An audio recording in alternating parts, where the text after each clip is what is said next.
दोस्तों नमस्कार। आज हम बात करेंगे अमरूद की उन्नत खेती के लिए क्रॉप रेगुलेशन क्या है। क्रॉप रेगुलेशन का मतलब होता है बाहर नियंत्रण।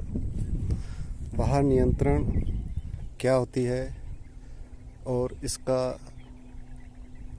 अमरूद की अच्छी फसल लेने के लिए कैसे उपयोग किया जाता है, इसके बारे में आज चर्चा करेंगे इस वीडियो के माध्यम से। तो ज़्यादा उत्पादन और अच्छी गुणवत्ता के फलों के उत्पादन के लिए बाहर नियंत्रण किया जाता है। जैसा कि सभी अमरूद के किसानों को मालूम है कि अमरूद में 3 बार फूल आते हैं, जिसे हम लोग बहार कहते हैं। सबसे पहले आता है अम्बे बहार।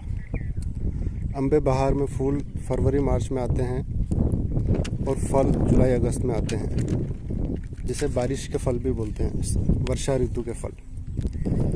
जो अम्बे बहार में फल आते हैं वो कम मीठे होते हैं और उनकी गुणवत्ता भी उतनी ज़्यादा नहीं होती है। दूसरी बहार है वो हस्त बहार है। हस्त बहार अक्टूबर नवंबर में फूल आते हैं और मार्च अप्रैल में फल आते हैं। फल अच्छे होते हैं इस बहार में, लेकिन उनकी गुणवत्ता कम होती है। और तीसरी बहार है मृग बहार। इसमें जून जुलाई में फूल आते हैं और नवंबर दिसंबर में फल आते हैं, जिसको सर्दियों की फसल भी कहा जाता है। मृग बहार में फल की गुणवत्ता, स्वाद व उपज बहुत अच्छी होती है और भारतवर्ष में अधिकतर प्रगतिशील किसान मृग बहार को ही लेते हैं। इसमें फल अधिक बड़े, चमकदार व कीटाणु मुक्त होते हैं। मृग बहार के फलों का उत्पादन लेने के लिए वर्षा ऋतु की फसल के फूलों को लगने से रोका जाता है, जिसे बाहर नियंत्रण कहते हैं।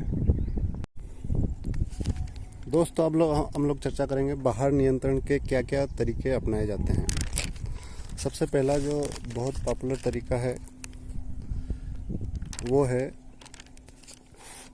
जो फल या फूल लगते हैं उनको हाथ से तोड़ा जाए।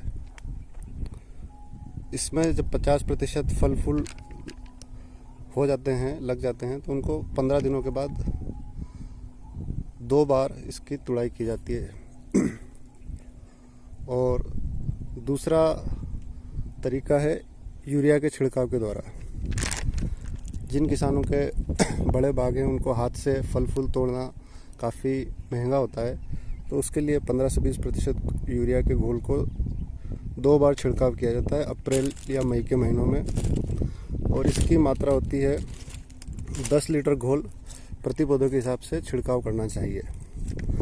15% घोल का मतलब है 1 लीटर में 150 ग्राम यूरिया आपका होना चाहिए। उसके अलावा एक और केमिकल ट्रीटमेंट है जिसका नाम है नेफ्थलिक एसिटिक एसिड। इसके द्वारा भी बाहर नियंत्रण किया जा सकता है। अप्रैल मई के महीने में जब 50% फूल खिल चुके हों तो 600 से 700 ppm का घोल 15 दिन के अंतराल में 2 बार करने से भी फल फूल झड़ जाते हैं। और इसके बाद एक और तरीका है जड़ों की खुदाई के द्वारा। जड़ों के आसपास गहरी खुदाई करके 20-30 सेंटीमीटर की मिट्टी निकाल लेते हैं। इससे जो नमी होती है पेड़ों के आसपास वो निकल जाती है और फल फूल अपने आप गिर जाते हैं। और जो सबसे अगली एक और तरीका है वो है प्रूनिंग और ब्रांच बेंटिंग। ये जो आप देख रहे हैं ये प्रूनिंग है। प्रूनिंग के द्वारा फल फूल जो आते हैं उनको निकाला जाता है और इसके द्वारा भी बाहर नियंत्रण हो सकता है। प्रूनिंग करने के बाद लगभग 1.5 से 2 महीने में फ्लावर आते हैं, फूल आते हैं। और जो फ्लावरिंग पीरियड, जो पुष्पन का समय होता है, लगभग 30 से 45 दिन का होता है। और फ्लावरिंग के बाद 4 से 5 महीने बाद फल बन के तैयार हो जाते हैं।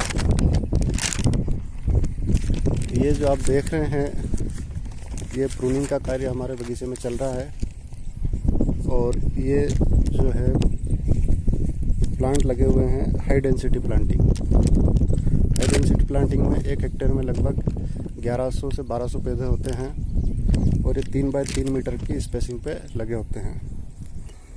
और हाई डेंसिटी प्लांटिंग में एक और होता है कि 3 गुणा 1.5 मीटर के ऊपर लगाते हैं, जिसमें लगभग 2000 से 2200 पौधे होते हैं।